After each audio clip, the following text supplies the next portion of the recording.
Hi, my name is Matthias Klaasner and this is a tutorial about the bone structure inside of Adobe Animate CC. Let's first of all take a look at the final product that we're going to make in this tutorial. It's a factory. There's a can of soup on a belt.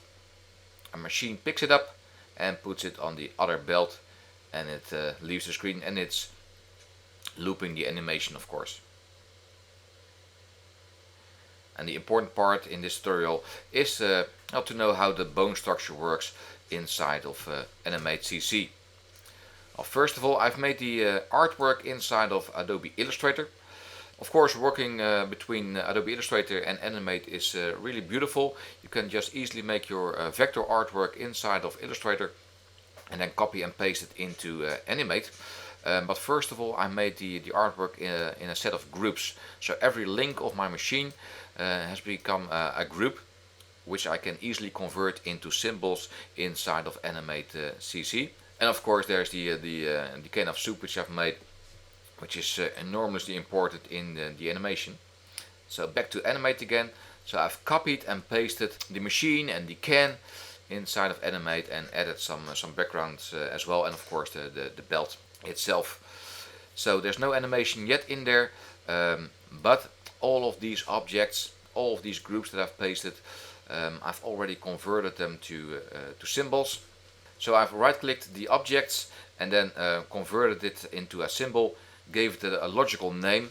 You can see I've numbered it from 01 until 07 with the base and the links over there, so I can easily remember which object is what actually in the animation.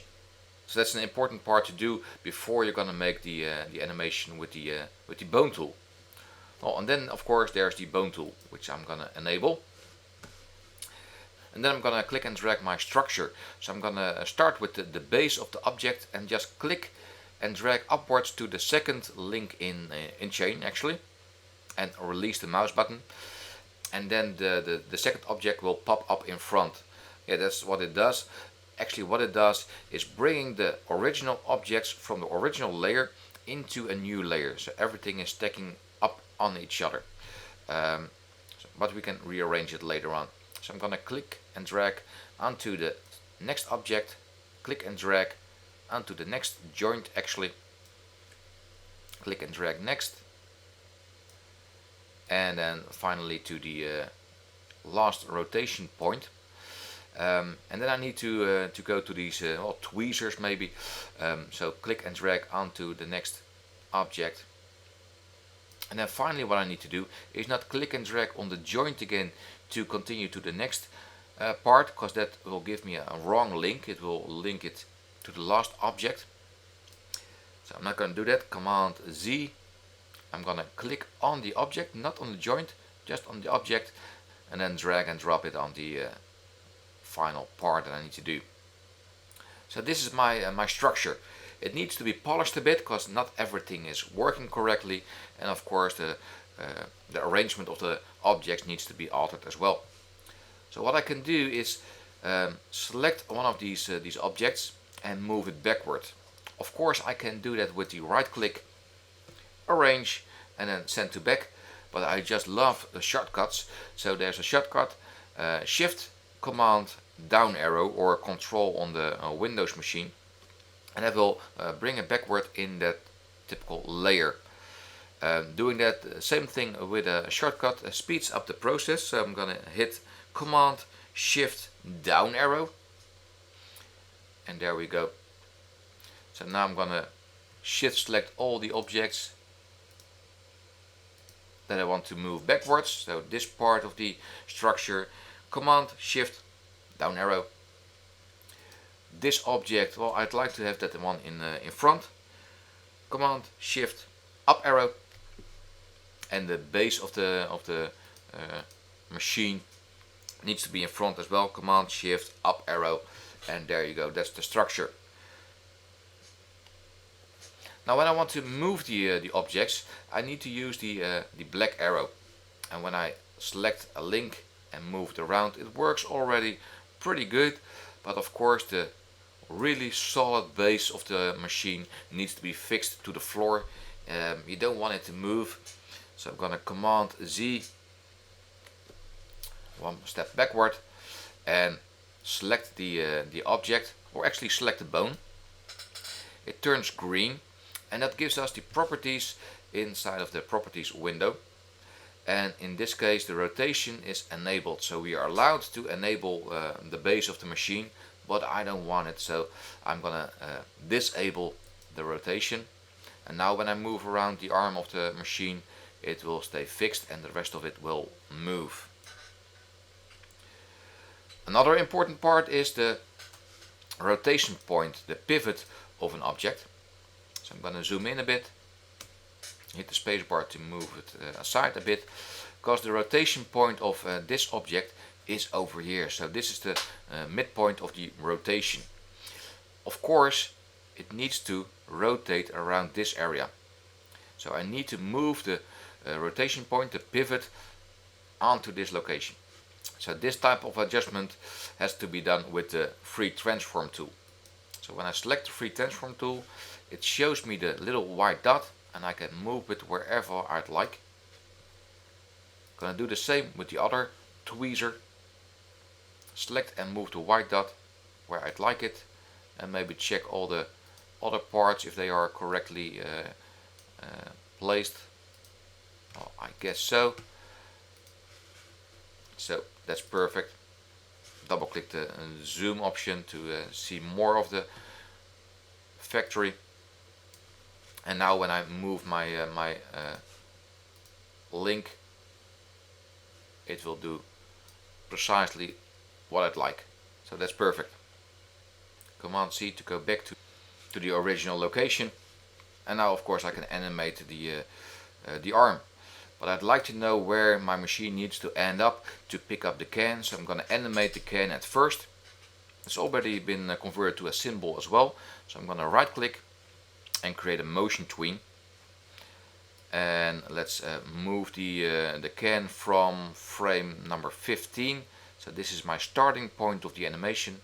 So I'm going to right click in my tween, insert a keyframe for all. That makes sure that there's a little pause before the animation is going to start. And of course I want the can of soup to end up at the end of the belt, somewhere over here maybe. So this is my first animation.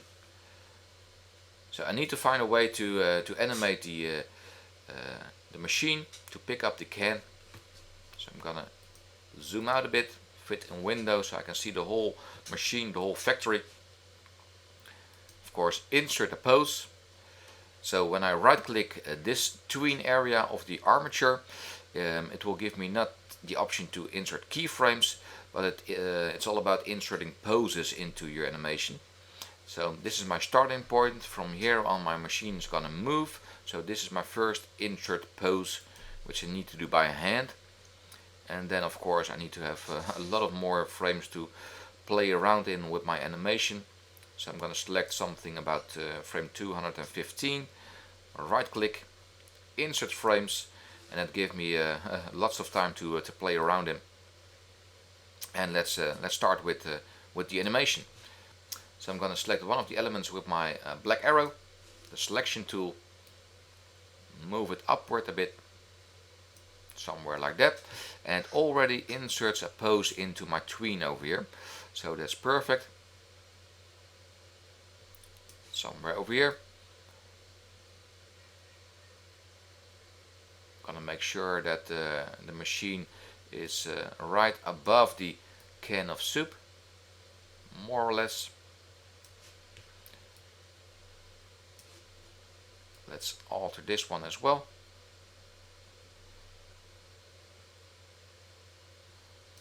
And of course from here on it needs to open the tweezers. Open it up.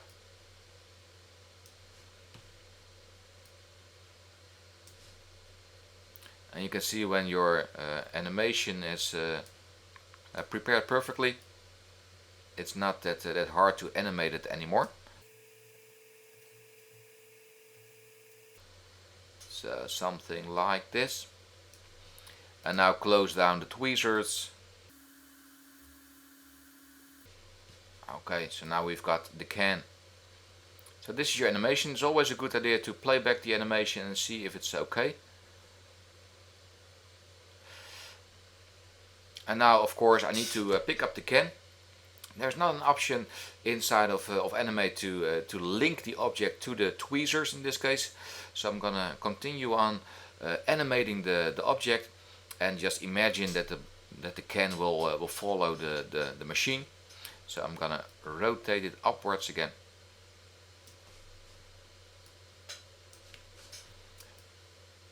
Move it over there.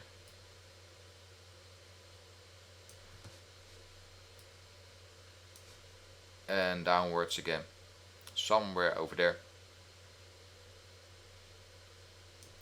And that's the animation that I'm gonna make. In this case it doesn't do the correct rotation yet, so I'm gonna stand in the middle and drag the arm upwards again. And now it does the correct rotation. There we go, and it needs to put down the can over here. Now, and because of the fact that there is no option to link the can to the machine, we need to animate it by hand. So I'm gonna select the keyframe above and make a new keyframe for this animation for the can itself.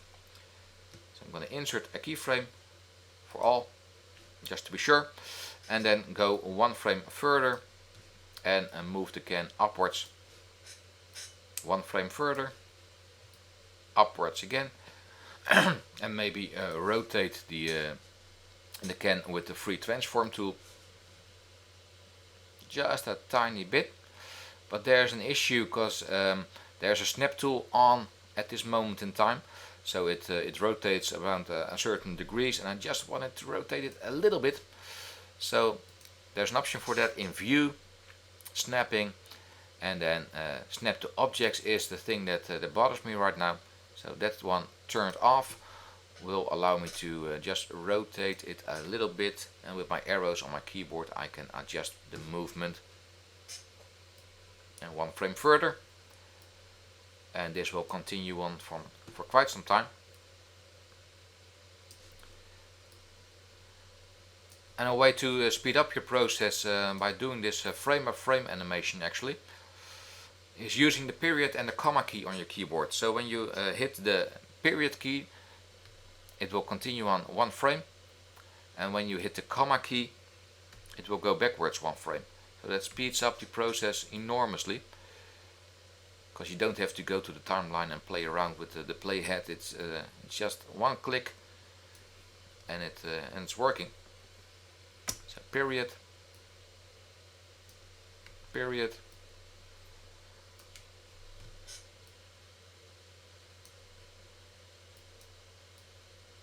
and I think you get the idea. So I'm gonna continue on and pause the video.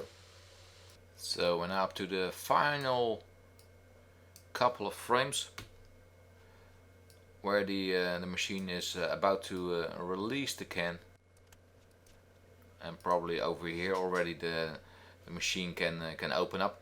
So I need to make sure that the machine is upwards a bit more. Just alter the final couple of frames, and it can let go, so give it a couple of frames to do so. So I'm going to select the tweezer, open up, and open up the other one as well. And of course the can rotate to stand correctly. There we go. And now of course the can move out of sight again. So I'm gonna make sure that there's a movement to the right. There we go. And now we've got the total animation from where the can has been picked up, put down, released again, and moves out of sight. Now, of course, we can do some minor adjustments to make it even better, because I want the animation to be loopable. So the last frame needs to be an exact copy of the first frame. Now, of course, the can is no problem at all, because that's out of sight. But I want the machine to be in the exact same position as it was in frame 1. So I'm gonna select the pose of the machine, right click, and select copy pose, move to the end of the animation, somewhere over here maybe, and create a paste pose.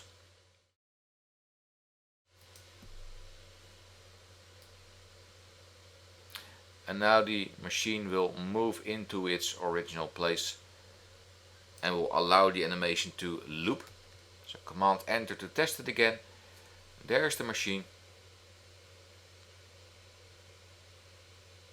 Moves into place, picks up the can, puts it down, and it moves out of sight again.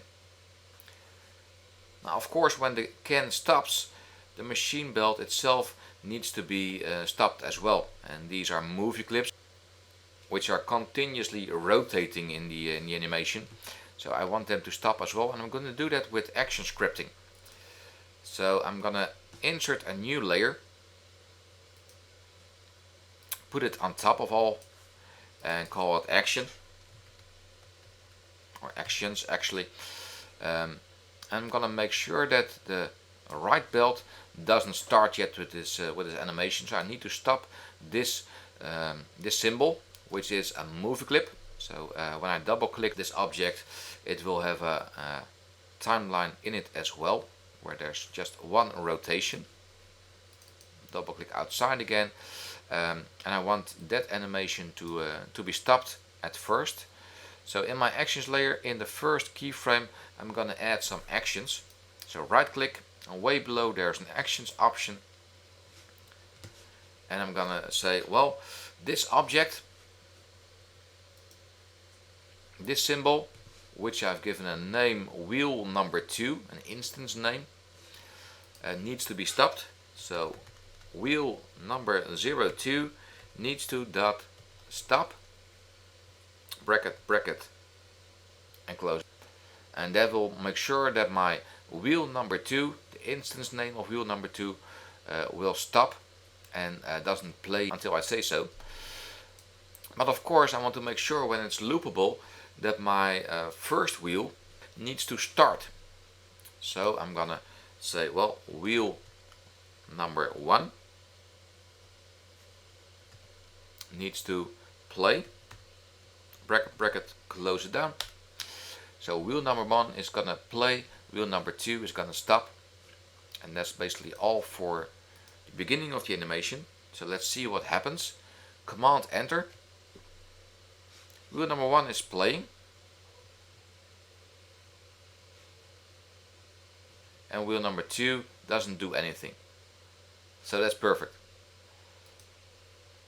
Well, there comes a time when I want to stop the animation of wheel number 1 when the can stops itself as well. So I need to insert another keyframe, right click, insert keyframe, in order to put some actions on this place in time. So I'm gonna right click, actions, and I'm gonna stop wheel number 1. So wheel number 1 dot stop, bracket, end it, and that will stop my wheel. Command Enter, see if it works.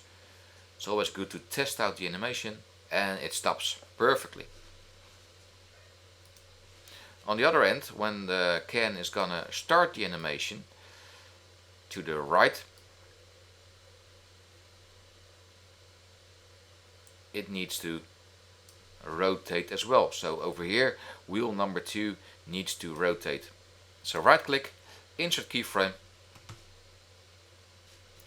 right click again, actions, wheel number 2 dot play, bracket, end it,